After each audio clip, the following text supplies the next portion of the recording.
Hello दोस्तों, मैं सिमरन रोजिया स्वागत करता हूं आपके अपने यूट्यूब चैनल एग्ज़ाम ट्रिकी में। आज का जो हमारा टॉपिक रहेगा वह रहेगा एजुकेशन साइकोलॉजी का और ग्रोथ एंड डेवलपमेंट का। दोस्तों, यहां से हमने क्वेश्चंस लिए हैं और वो क्वेश्चंस लिए हैं जो पेपर में आए हुए हैं या आने की काफ़ी संभावनाएं बनी रहती हैं, क्योंकि आप सभी को पता है यहाँ पर बहुविकल्पी प्रश्न जो है वो 15 हैं, मगर इनसे जो रिलेटेड क्वेश्चंस बनते हैं वो भी मैं आपको बताता रहता हूँ। तो दोस्तों, वीडियो को अंत तक देखिएगा। और अगर अभी तक आपने हमारे पार्ट 1 और पार्ट 2 वीडियोस को नहीं देखा है, वहाँ पर भी बहुविकल्पी प्रश्न है, और अगर आपने उन वीडियोस को नहीं देखा है तो उनका लिंक हमने आपको डिस्क्रिप्शन में दे दिया है, आप वहाँ से वो वीडियोस भी देख सकते हैं। काफ़ी महत्वपूर्ण वीडियोस हैं, काफ़ी महत्वपूर्ण क्वेश्चंस हैं और फुल फॉर्म्स हैं वहाँ पर।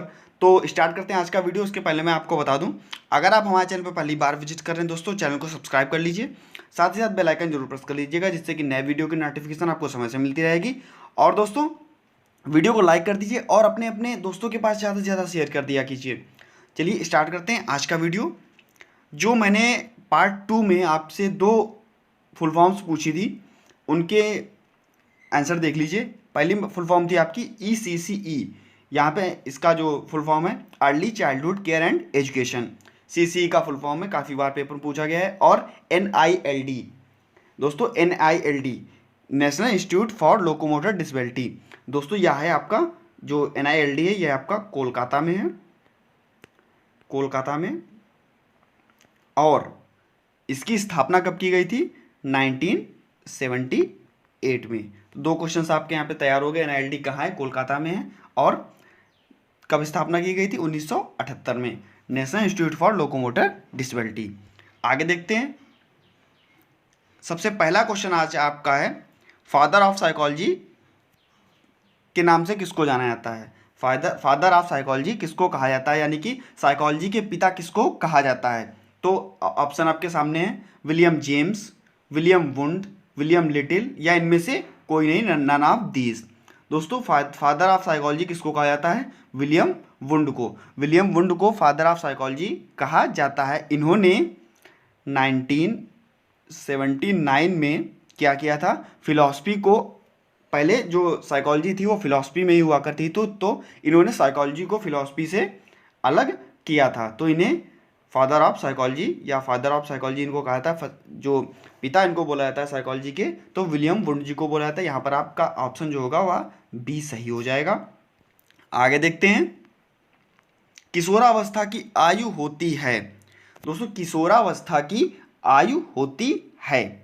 नंबर ए ऑप्शन आपका 5 से 12 साल, नंबर बी 18 से 25 साल, नंबर सी 12 से 18 साल, या नंबर डी 0 से 5 साल। दोस्तों, किशोरावस्था की जो आयु होती है वह होती है आपकी, कमेंट सेक्शन में आप हमें जरूर बता दीजिएगा कि कितने क्वेश्चंस आपके सही हुए हैं। तो यहाँ पे किशोरावस्था की जो आयु होती है वह होती है 12 से 18 साल। यहाँ पर आपका सी ऑप्शन सही हो जाएगा। आगे देखते हैं। ग्रोथ। दोस्तों, अगर आपको वृद्धि और विकास यानी कि ग्रोथ एंड डेवलपमेंट आपको अगर विस्तार से पढ़ना है तो उसका लिंक हमने डिस्क्रिप्शन बॉक्स में दे रखा है। उसमें वृद्धि और विकास क्या होते हैं, वृद्धि और विकास के बीच के अंतर और वृद्धि और विकास को प्रभावित करने वाले कारक, सभी कुल मिला के जो 10 नंबर में पेपर से में पूछा जाता है वृद्धि और विकास आपका। तो अगर आप उस वीडियो को देख रहे हैं तो आपका 10 नंबर में 10 नंबर में आपका तैयार हो जाएगा। और ये वृद्धि और विकास जो है वो पेपर में हर बार पेपर में 10 से 5 नंबर में जरूर पूछा जाता है। तो आप लोग डिस्क्रिप्शन बॉक्स में जाकर वृद्धि और विकास देख सकते हैं, वहाँ पर लिंक आपको दे दी गई है। देखते हैं। ग्रोथ के लिए मतलब वृद्धि के लिए कौन सा कथन गलत है? रॉन्ग। यहाँ पर जो कथन कौन सा है, गलत कथन आपका यहाँ पे कौन सा है? नंबर ए ऑप्शन आपका है, वृद्धि को मापा जा सकता है। जी हाँ दोस्तों, वृद्धि को मापा जा सकता है, वृद्धि का मेजरमेंट किया जा सकता है। नंबर बी आपका ऑप्शन है, वृद्धि का स्वरूप बाहरी होता है। ये भी आपका सही है। नंबर सी, कुछ समय बाद वृद्धि रुक जाती है। जी हाँ दोस्तों, कुछ समय बाद या 20 से 22 साल के बाद जो होती है वह वृद्धि रुक जाती है। तो यहाँ पर कुछ समय के बाद वृद्धि रुक जाती है। नंबर डी ऑप्शन आपका है, वृद्धि कोशिकाओं पर निर्भर नहीं होती। दोस्तों, वृद्धि कोशिकाओं पर निर्भर होती है, ऐसा नहीं है कि नहीं होती, अर्थात आपका यहाँ पर डी ऑप्शन प्रश्न के हिसाब से सही हो जाएगा। ग्रोथ के लिए कौन सा कथन गलत है? तो दोस्तों, यह कथन आपका गलत है। वृद्धि कोशिकाओं पर निर्भर करती है, यहाँ पर लिखा है निर्भर नहीं करती या नहीं होती। तो आपका यहाँ पर डी ऑप्शन आपका सही हो जाएगा। आगे देखते हैं। जीवन का अनोखा काल किसे कहा जाता है? जीवन का अनोखा काल कह सकते हैं, या हम कह सकते हैं कि खेल की अवस्था। तो जीवन का अनोखा काल किसे कहा जाता है? नंबर ए बाल्यावस्था, नंबर बी शैशवावस्था, नंबर सी किशोरावस्था, या नंबर डी इनमें से कोई नहीं। दोस्तों, जो जीवन का अनोखा काल होता है वह बाल्यावस्था को कहा जाता है। जीवन का अनोखा काल जो होता है वह बाल्यावस्था को कहा जाता है। आगे देखते हैं। बुद्धि ज्ञान अर्जित करने की क्षमता है। बुद्धि ज्ञान अर्जित करने की क्षमता, यानी कि इंटेलिजेंस ज्ञान अर्जित करने की क्षमता है। यह किसने कहा था? वुडवर्थ ने कहा था, वुडरो ने कहा था, या टर्मन ने कहा था, या अल्फ्रेड बिने ने कहा था। अगर आपको इंटेलिजेंस पूरा पढ़ना है, इंटेलिजेंस क्या होता है और उसके जितने भी मतलब इंटेलिजेंस से संबंधित जितने भी चीज़ें हैं, पहली बात तो बुद्धि क्या होती है और प्रभावित करने वाले कारक, ये सब अगर आपको पढ़ना है तो आप हमें कमेंट सेक्शन में बताइए, तो उसका वीडियो हम आपको प्रोवाइड करा देंगे। तो बुद्धि ज्ञान अर्जित करने की क्षमता है, यह कथन किसका है? वुडवर्थ का, वुडरो का, टर्मन या अल्फ्रेड बिने का? तो दोस्तों यहाँ पर यह कथन है वुडरो जी का। वुडरो ने कहा था बुद्धि ज्ञान अर्जित करने की क्षमता होती है। आगे देखते हैं आपका छठा क्वेश्चन।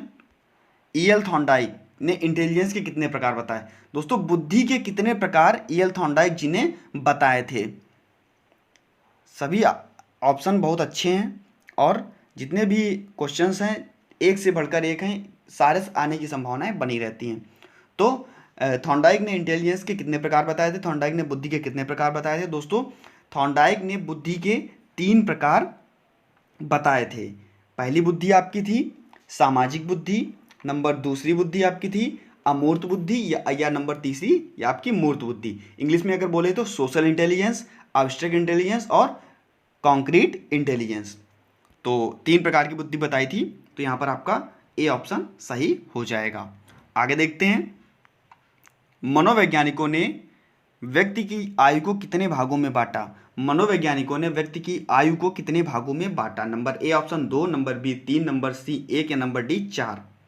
दोस्तों, मनोवैज्ञानिकों ने व्यक्ति की आयु को यानी कि एज को कितने भागों में बांटा था?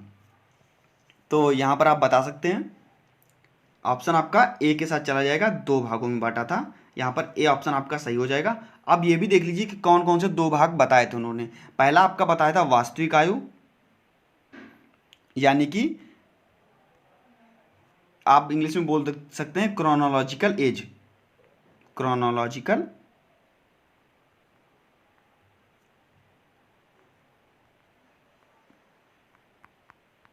क्रोनोलॉजिकल CAL क्रोनोलॉजिकल एज, या दूसरा था आपका मेंटल एज।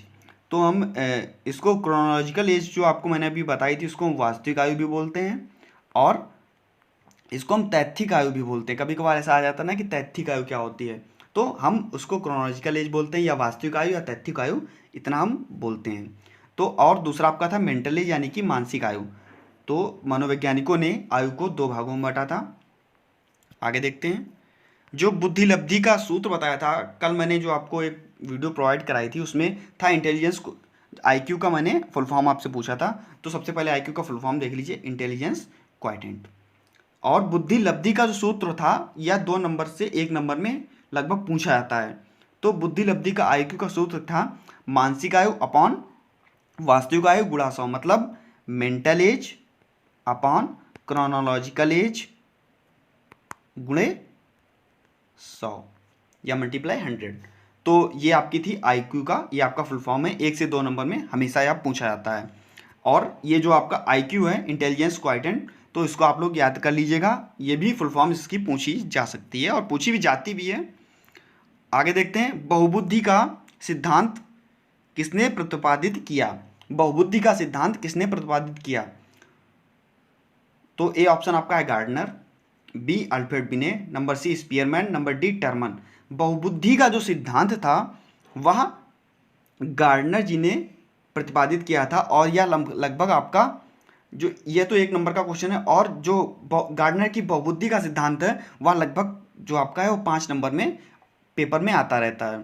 तो अगर आप लोग इसको पढ़ना चाहते हैं तो आप हमें कमेंट सेक्शन में बता सकते हैं, तो आपको इसकी वीडियो प्रोवाइड करा दी जाएगी। तो जो बुद्धि का सिद्धांत, बहुबुद्धि का सिद्धांत था, यह प्रतिपादित कब किया गया था, यह भी जान लीजिए। तो यह प्रतिपादित किया गया था 1983 में। 1983 में गार्डनर ने बहुबुद्धि का सिद्धांत दिया था और लगभग यहाँ पर इन्होंने 7 प्रकार की बुद्धि बताई थी। इसमें सांगीतिक बुद्धि, व्यक्तिगत बुद्धि, इस प्रकार से सारी बुद्धियाँ थीं। आगे देखते हैं, जीन पियाजे काफ़ी महत्वपूर्ण है और 5 से 10 नंबर में ये पूछे जाते हैं।